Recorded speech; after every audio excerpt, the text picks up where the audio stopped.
Siccità, il presidente Zaia invoca un piano Marshall per la tutela delle risorse idriche, tema che in Pedemontana, insieme ai problemi per l'agricoltura, preoccupa anche sul fronte incendi. Stamane a Treviso i funerali di Davide Piavento, il 17enne studente del Planck, morto domenica scorsa per un problema cardiaco. Lo strazio dei genitori e della mamma sarà sempre il nostro angioletto. Mercoledì pomeriggio invece nel campo di rugby di Serie A l'addio con rito civile al 25enne ucciso da un malore nel sonno. La famiglia resta chiusa nel dolore, messaggi di cordoglio sui social. 72enne trevigiana raggirata da un sedicente agente di una casa editrice. La donna è invalida, firma un modulo che la obbliga a acquistare una copia di una preziosa Bibbia da oltre 22.000 euro. Le polizze auto erano finte, ma i versamenti delle vittime erano veri. I carabinieri di Resi e Piudecimo scoprono una mega truffa con 14 indagati. A Conegliano la protesta dell'imprenditore Battistuzzi, un problema con il sistema online della motorizzazione rischia di far saltare tour turistici e gite scolastiche. 1000 pecore entrano senza autorizzazione in un pioppeto di Resana, danni per oltre 6.000 euro. I carabinieri denunciano gli allevatori trentini. In piazza a Treviso il sit-in per la pace organizzato da sindacati e associazioni. Fermare le armi è possibile, bisogna volerlo, dicono. Telespettatori di Antena 3, buonasera e ben ritrovati. Il telegiornale di Treviso. Dunque c'è ancora in primo piano la siccità con il presidente del Veneto Zaia che da Pederobba invoca un piano Marshall per la tutela delle risorse idriche, un tema che nella zona, nell'area della Pedemontana, insieme ai problemi per l'agricoltura, preoccupa i sindaci anche su un altro fronte, quello degli incendi. L'acqua è vita e per questo motivo io spero che si dia vita anche a livello nazionale a un piano Marshall per l'acqua, quindi per gli invasi e per tutto quello che è anche la tutela di questa risorsa idrica che molto spesso viene sprecata. Si rivolge al governo il presidente del Veneto Luca Zaia invocando di fronte all'emergenza siccità un piano Marshall. Sebbene si alternino anni molto piovosi ad anni al contrario siccitosi, dice occorre riflettere sull'uso e la gestione dell'acqua attuando tutte le iniziative possibili. E ad esempio pulire tutti gli invasi alpini che ormai sono pieni di detriti per il 40, 50, 60%, quindi diminuisce del 50-60% la capacità di invaso delle acque, sono i nostri serbatoi. E dall'altro approfittare di tutta quella rete di cave che magari ci sono al territorio per fare in modo che questa rete diventi poi una rete anche questa di riserva idrica che è utile ai territori. Noi con le nostre forze economiche quello che possiamo fare l'abbiamo sempre fatto.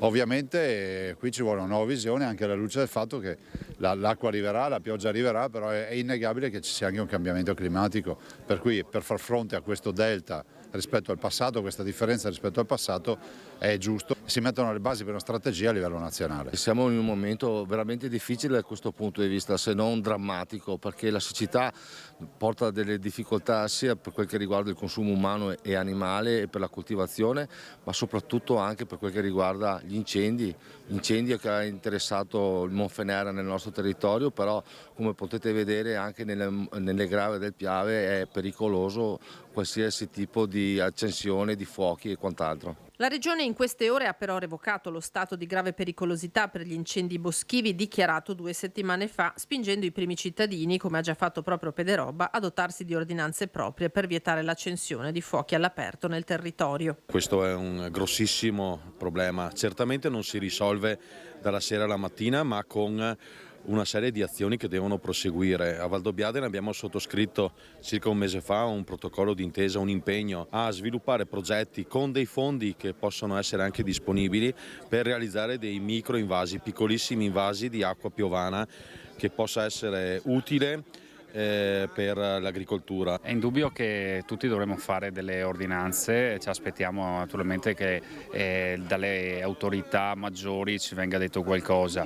Vediamo che stiamo ripetendo quello che è successo lo scorso anno. È chiaro che cominciamo a preoccuparci perché naturalmente non solo mancherà l'agricoltura ma mancherà anche le persone, questo bene prezioso. La cronaca adesso, quasi una settimana fa ormai la morte del 17enne colpito da un malore in casa che non gli ha lasciato scampo, il 17enne Davide Piavento, studente del Planck. Questa mattina a Treviso, a chiesa di San Giuseppe, lo straziante addio. Papa Stefano ha voluto portarsi in spalla fin davanti all'altare dell'ultimo viaggio il suo Davide Piavento, morto improvvisamente domenica scorsa a soli 17 anni. Accanto a lui, a sorreggere il peso di un dolore immenso, parenti e amici, mentre dietro, affrante, mamma Federica e sorella Anna aprivano il corteo che ha partecipato al funerale che si è svolto questa mattina nella chiesa trevigiana di San Giuseppe. Dentro, tra i tantissimi giovani presenti, anche i compagni della sua scuola con la bandiera dell'istituto listata a lutto. In prima fila, accanto alla famiglia, gli amici di sempre, quelli che il celebrante, don Mario Salviato, visibilmente commosso, ha richiamato così. E siamo qui per Davide, per l'amicizia, l'affetto, la condivisione di esperienze, la storia vissuta insieme a lui. Siamo qui per Davide, glielo dobbiamo. Non è facile accompagnare un giovane che ho visto crescere, a cui sono stato vicino, a cui ero molto affezionato, per cui ho pregato tanto in questi anni per lui e per la sua famiglia. Una famiglia stretta in un dolore composto, descritto nella lettera letta da mamma Federica al termine della celebrazione. Continuiamo ad ammirare il tuo coraggio nell'affrontare i grandi momenti di dolore che la vita molto spesso ti aveva messo davanti, senza mai lamentarti.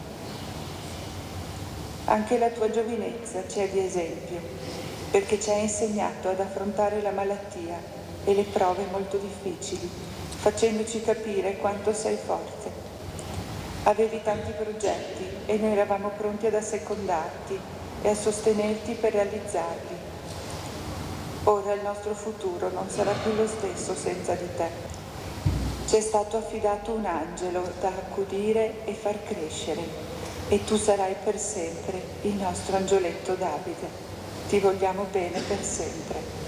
Mamma, Anna e papà. Mercoledì invece alle 15 a Silea ci sarà l'addio al 25enne rugbista trevigiano stroncato da un malore in casa. A Sant'Antonino, dove abitava Alberto Chattail, è un andirivieni continuo di persone per salutare i genitori del giovane rugbista di 25 anni morto nel sonno. Chiusi in casa la mamma Francesca, insegnante di lingua in pensione, e il papà Frédéric, originario della Francia, rappresentante di libri, sono assistiti in ogni momento da amici e parenti. In queste ore è stato deciso che il funerale di Alberto verrà celebrato con rito civile mercoledì alle 15 nel campo del Silea Rugby 1981 che frequentava come atleta e allenatore delle giovanili. La notizia della sua scomparsa si è diffusa velocemente e sulla sua bacheca di Facebook sono già in tanti ad aver lasciato un messaggio per ricordarlo. Riposa in pace, sei stato una grande persona, ha scritto un amico. Il nostro viaggio a Londra non lo dimenticherò. Ciao Chatta. Messaggi che dimostrano anche sgomento e incredulità. Non si può morire a 25 anni. E poi ancora, in queste ore di sconforto tutti i tuoi compagni di classe si stringono per ricordarti per quello che eri e resterai, un amico sincero che ci ha regalato indimenticabili momenti di sorriso, affetto e spensieratezza. Alberto era un uomo nel pieno delle sue energie che esprimeva nello studio, nel lavoro come magazziniere e nello sport che amava più di ogni altra cosa. Con la palla ovale aveva giocato anche nelle giovanili del Marsiglia. Per questo motivo si è pensato al campo di rugby per l'ultimo saluto. Qui gli amici e i suoi allievi lo accompagneranno per l'ultima meta, per poi ricordarlo tutti insieme nel terzo tempo. Resta in gravi condizioni il 27enne di origini siciliane uscito di strada ieri sera con l'auto a Loria sfondando la recinzione di un'auto rimessa, probabilmente un malore all'origine dello schianto. Immediata la chiamata dei soccorsi da parte degli altri automobilisti che hanno estratto l'uomo dalla vettura. Pochi istanti dopo sono arrivati i vigili del fuoco, i carabinieri e l'ambulanza del SUEM. Il 27enne è stato portato all'ospedale Cafoncello dove resta, come dicevamo, in gravi condizioni. Prima la discussione animata, poi le minacce con una pistola che si è rivelata fortunatamente una scacciacani senza tappo rosso. Momenti di tensione ieri mattina a Cornuda, dove un 38enne del luogo con precedenti penali si è presentato in un'azienda della zona industriale e ha minacciato un'operaia puntandole contro l'arma finta. per una commessa non pagata. L'intervento della pattuglia del comando locale dell'Arma ha sedato gli animi e ha consentito di sequestrare l'arma, poi rivelatasi, come dicevamo, una scacciacani senza tappo rosso. L'uomo è stato denunciato. Adesso parliamo di truffe, ve ne raccontiamo due. La prima riguarda una Bibbia decisamente costosa.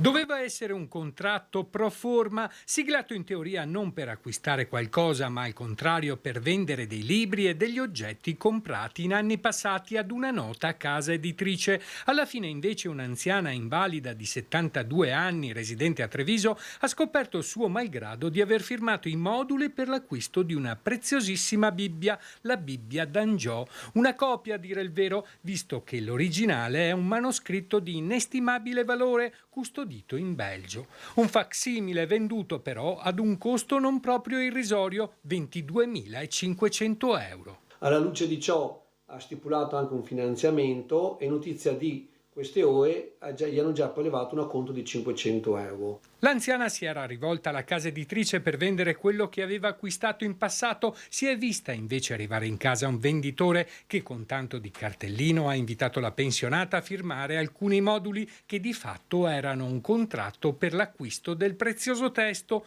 La vicenda rientra nella categoria delle cosiddette truffe porta a porta, dato che il venditore con una serie di sotterfugi verbali ha nascosto alla vittima la reale natura del contratto che andava a firmare. Marito e moglie hanno deciso allora di rivolgersi all'Adico per far annullare il contratto. Come Adico ricordiamo sempre che quando accadono queste cose bisogna assolutamente recedere entro 14 giorni dalla firma di un contratto. I coniugi hanno contattato più volte il venditore per annullare il contratto, inutilmente. L'uomo al telefono non ha mai risposto, inutili anche le rassicurazioni della casa editrice riguardo a un imminente contatto con il venditore, cosa mai avvenuta. Ci auguriamo che ci siano delle norme che possano originare questi episodi, perché episodi di questo genere, queste truffe, continuano sempre ad aumentare.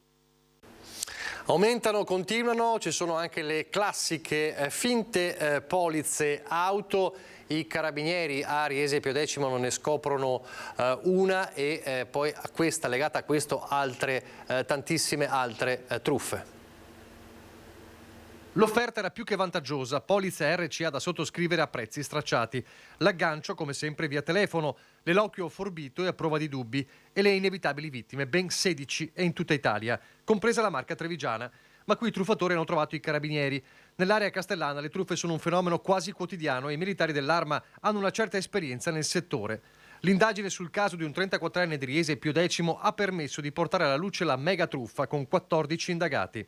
Questi, spacciandosi per dipendenti di una compagnia assicurativa, contattavano le vittime del raggiro proponendo la sottoscrizione di polizze con versamento sul conto corrente online di somme tra i 400 e i 600 euro, a seconda del modello dell'autovettura.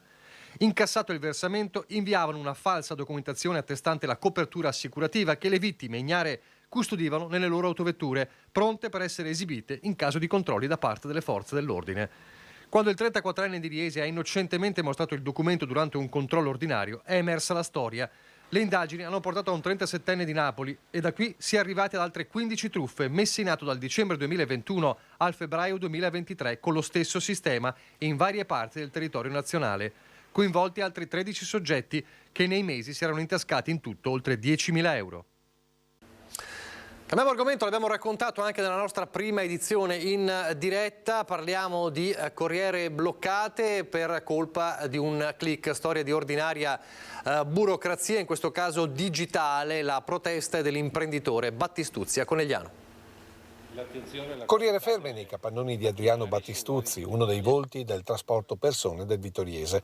Ferme non per mancanza di commessi, ma per quello che potremmo definire un click di ordinaria burocrazia. Io avevo 7 autobus prenotati per lunedì per fare la revisione annuale.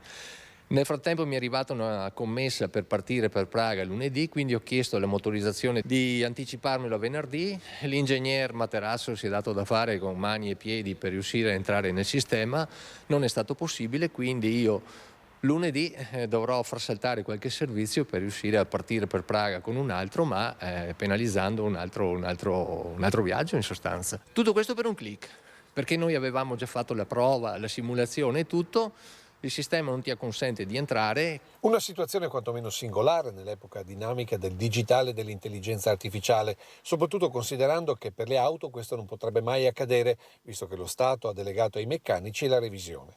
Una pratica che da tempo i titolari di autoservizi, un po' da tutta Italia, chiedono di applicare anche ai pullman. Che diano la concessione a delle società private, che ce ne sono, c'è il CRAMT, c'è l'FLF, c'è la SCAV di Vittorio Veneto, ma anche la stessa motorizzazione di Treviso, affidarla magari a una gestione privata, con la supervisione della motorizzazione in modo tale che le cose vengano fatte come vanno fatte a regola d'arte, senza dare spazio a furbetti del caso, e fare le revisioni quando noi abbiamo gli autobus liberi, non quando siamo occupati e sono liberi in altre situazioni. Perché dall'alto dei suoi quasi 70 anni Battistuzzi sentenzia. Il compito dello Stato è quello di verificare, di controllare e di sanzionare se non si fanno le cose come si deve. Intanto investimenti consistenti rimangono improduttivi a causa di un click. Quanto costa un autobus?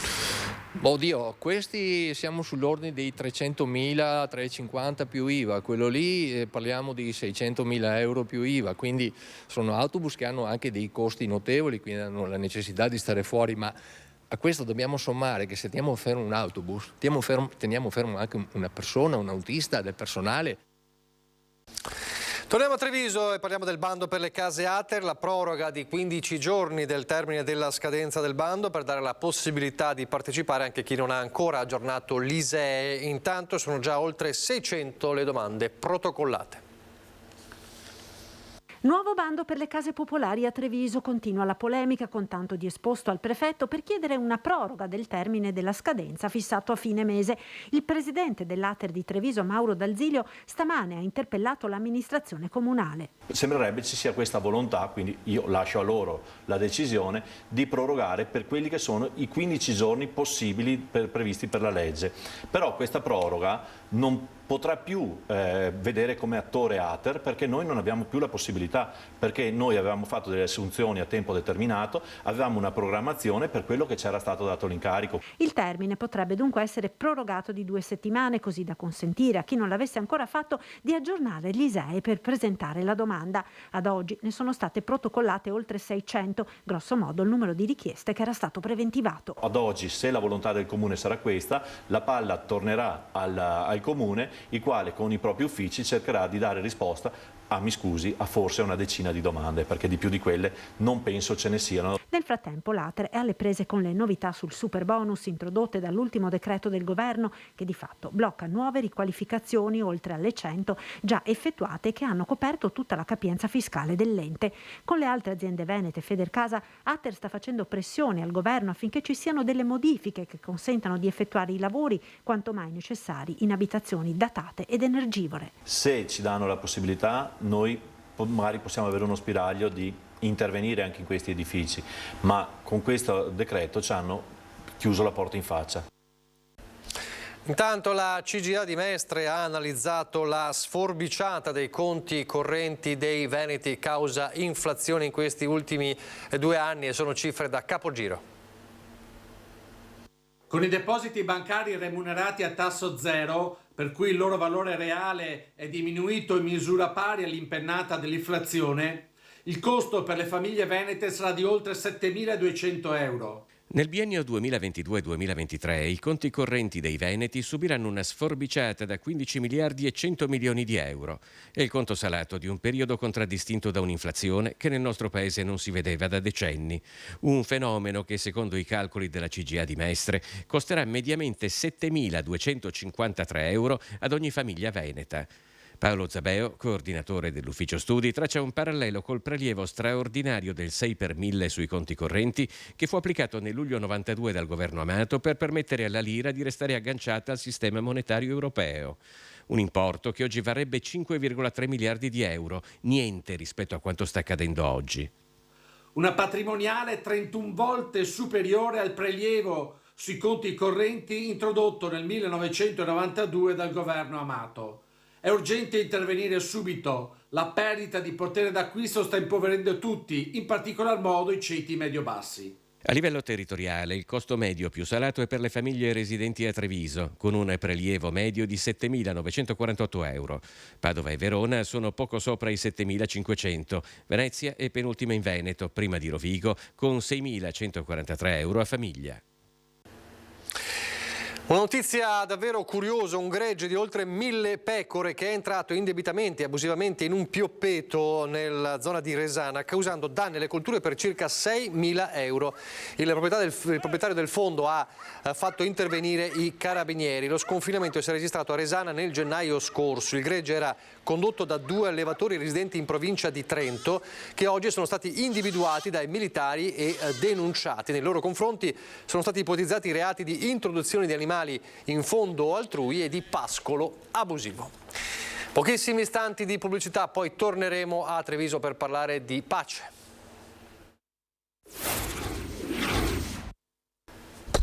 Rieccoci in studio in diretta anche a Treviso, oggi manifestazione per la pace in Ucraina, protagonista Lisa Clark, uno dei volti della campagna per la messa al bando delle armi nucleari premiata con il Nobel nel 2017. La pace è sempre possibile, basta volerla. Lisa Clark, protagonista della campagna per la messa al bando delle armi nucleari, organizzazione vincitrice del Nobel per la pace 2017, parla in piazzetta Battistero alle decine di attivisti, sindacalisti, cittadini radunati a un anno dall'inizio del conflitto per chiedere che le armi tacciano in Ucraina. Una guerra che anche i trevigiani comprendono sempre meno, da qui una partecipazione alla manifestazione piuttosto contenuta. Come sempre, di fronte a dei fenomeni che non ci coinvolgono direttamente, che non ci creano direttamente il problema dei bombardamenti, delle morti, dei feriti, tendiamo a archiviarli come delle cose che vediamo alla televisione e che ci creano appunto un fastidio. Io penso che sia giusto mobilitarsi, sia giusto far ripartire la cultura, il tema della pace affinché arrivi forte a chi deve decidere, privilegiare la vendita e gli affari sulle armi e sulla spartizione del mondo che si sta facendo in questa fase, o se è meglio privilegiare il benessere e la democrazia. C'è una grossa tristezza nell'animo italiano che è dovuto alle condizioni economiche di questo paese e alle condizioni di disuguaglianza che crescono. E quindi la pace sarebbe la soluzione per tutti questi problemi. Io credo che però siamo in una situazione in cui abbiamo bisogno di capire noi stessi che facciamo parte della stessa umanità delle altre persone e in questo modo capiamo meglio quanto è importante lavorare per la pace. A Pederobba invece stamane una cerimonia in memoria dell'ex sindaco di Arcade ed ex assessore provinciale Fabio Gazzabin, a cui è stato intitolato il campo di addestramento cani in riva al Piave.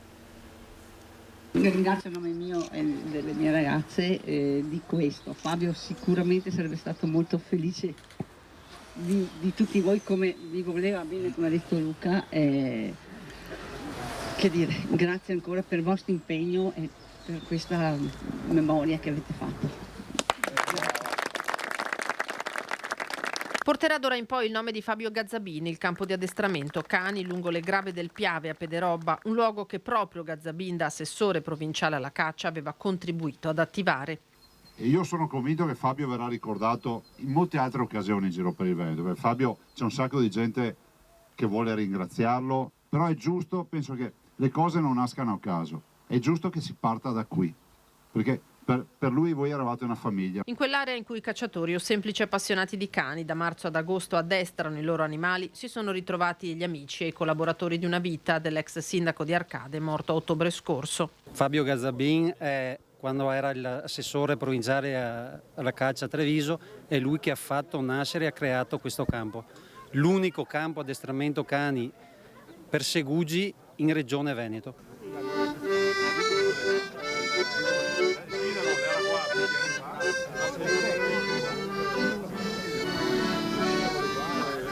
Un'intitolazione accolta con gioia dalla moglie di Gazzabin, Marilena, e dalle figlie Elisa e Giulia. È un grande onore per noi è un gran conforto anche sapere che tante persone hanno voluto e vogliono ancora bene a Fabio. Ha cercato di dare tutto se stesso per loro, per aiutarli nelle loro problematiche e penso che questa riconoscenza che loro stanno dimostrando veramente rallegra il cuore. Lui ci teneva tanto a tutti ed infatti queste dimostrazioni d'affetto a noi ci fanno solo del bene al nostro cuore. Ecco.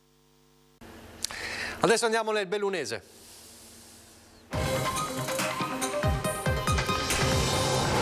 In primo piano la sanità con un vertice tra i sindaci delle maggiori cittadine bellunesi. Quale futuro per la sanità feltrina? Se ne è parlato molto, ultimamente e non solo e su più tavoli. Buon ultimo quello della Regione Veneto, in capo alla quale stanno tutte le spese relative. Abbiamo ragionato sul fatto dei primariati e quindi del fatto che i primari rimangano all'interno del nostro territorio, quindi io in particolare ho ragionato sul fatto della territorialità che a mio modo e a nostro modo di vedere è fondamentale al fine di poter avere delle personalità e delle eccellenze sia dal punto di vista dei primariati sia dal punto di vista dei medici che possono vedere all'interno dei nostri ospedali una possibilità di crescita e quindi di creazione di un'equipe che già abbiamo di eccellenza che intendiamo nel nostro piccolo poter potenziare. Sanità feltrina che impone di guardare oltre il territorio cittadino o del comprensorio, perché su Santa Maria del Prato gravitano anche gli abitanti di fuori provincia. Ho sottolineato il fatto che il nostro ospedale è un ospedale extraregionale e che quindi vede all'interno del nostro ospedale le utenze che provengono dal Primiero. C'è una forte sinergia con i sindaci del Primiero che io ho portato all'attenzione e ho rappresentato all'assessore che ne è ben a conoscenza e quindi sono assolutamente certa di questa convergenza che comunque c'è sempre stata con la Regione. Una notizia di servizio: è in corso la ricerca di un anziano ospite non rientrato nella casa di riposo di Arsiè. L'85enne, che è alto 1,70 m, indossa una giacca blu scuro, pantaloni dalla tuta grigia e ha un'andatura zoppicante e si è allontanato questa mattina senza più fare ritorno. Al momento le squadre del soccorso alpino di Feltre stanno perlustrando le zone attorno all'abitato. Sono in arrivo 2 unità cinofile molecolari. Dunque, lo ricordiamo, l'85enne alto 1,70 m, indossa una giacca blu scuro, pantaloni della tuta grigia e ha un'andatura zoppicante. Si è allontanato dalla casa di riposo di Arsiè questa mattina e non ha più fatto ritorno. Ancora la cronaca: i vigili del fuoco che sono intervenuti a Sospirolo in via della Costituzione per l'incendio del tetto di un'abitazione. Paura questa mattina, fortunatamente nessuna persona è rimasta ferita. I vigili del fuoco sono accorsi con un'autopompa, un'autobotte, un'autoscala, il carro aria e 12 operatori, come vediamo nelle immagini, hanno iniziato le operazioni di spegnimento riuscendo a evitare l'incendio generalizzato. Le fiamme hanno coinvolto una parte del tetto e dell'abitazione sottostante. Sono al vaglio le cause dei tecnici dei vigili del fuoco.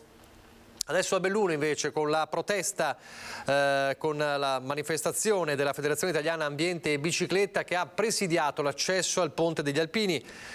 Una manifestazione indetta per protestare contro l'intenzione dell'amministrazione comunale di rimuovere il semaforo dell'attraversamento pedonale. La Belluno di domani è una città restituita ai bambini. Noi vorremmo che i bambini, per esempio da Cavarzano, potessero andare in bicicletta al Parco Città di Bologna, cosa che oggi non possono fare.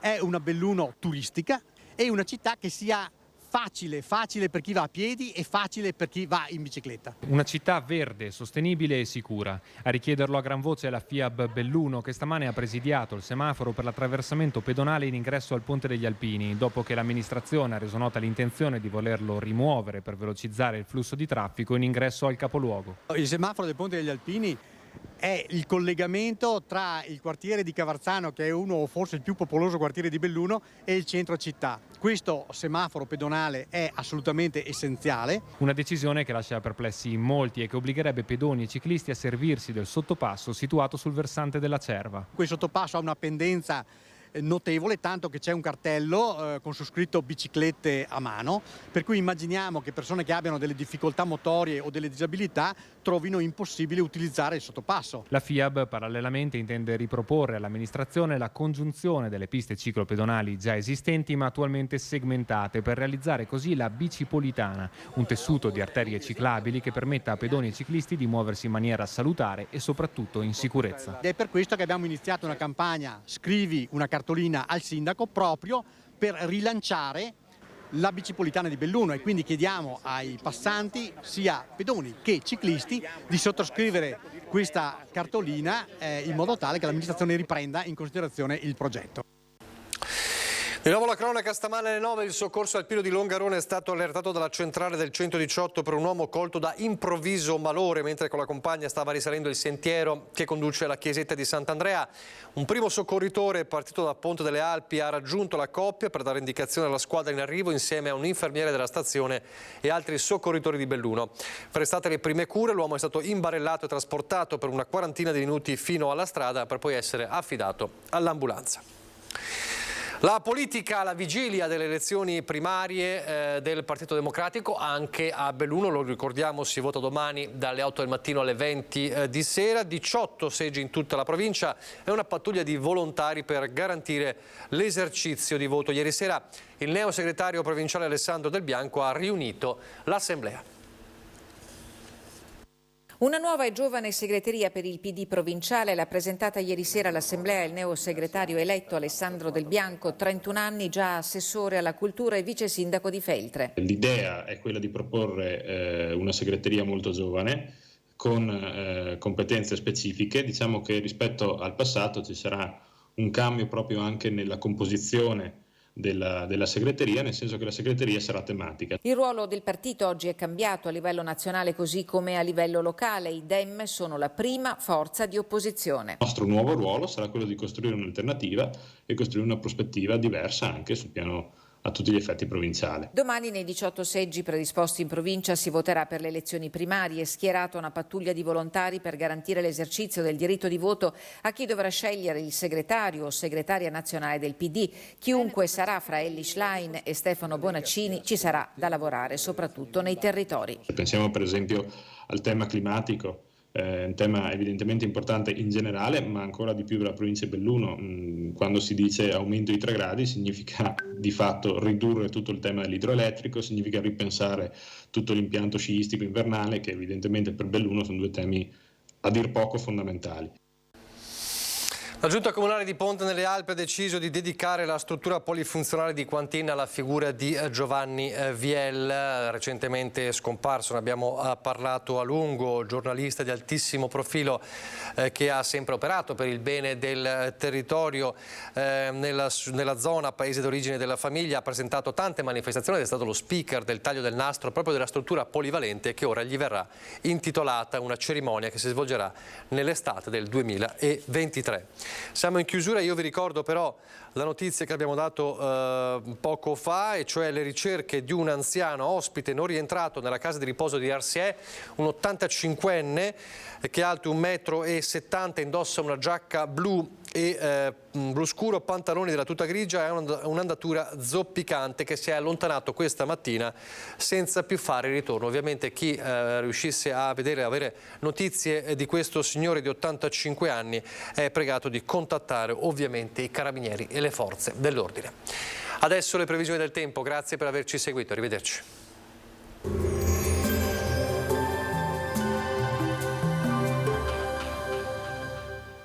Entra nel mondo Lolato. Da oltre 40 anni un team di professionisti per migliorare la qualità della tua vita. Centro del piede con servizi di podologia. Laboratorio per la produzione di plantari e calzature su misura. Benvenuti al Meteo. Colpo di coda dell'inverno che torna protagonista sul nostro territorio. Si apre una fase con tempo tutto sommato buono, ma clima più freddo. Il dettaglio di domenica 26 febbraio. Sul Veneto nuvolosità irregolare alternata a spazi di sereno, prevarrà comunque il sole. Non si escludono dei deboli piovaschi, specie sulle zone meridionali della regione, entro sera.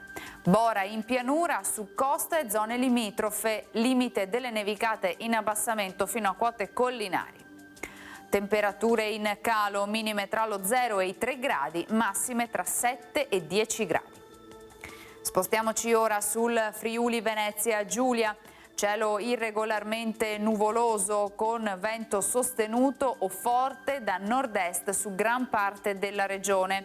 Sul Carso non escluse anche delle deboli nevicate. Temperature minime tra 1 e 3 gradi, massime sui 7-9 gradi.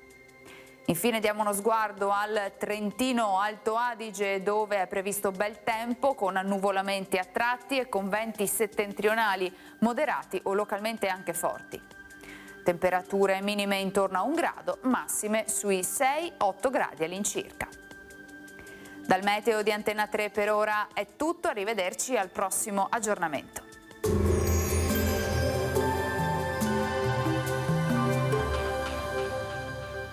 Busti, tutori e protesi di arto personalizzati. Ortopedia e sanitaria Lolato. A Treviso e Montebelluna. Lolato, soluzioni per star bene.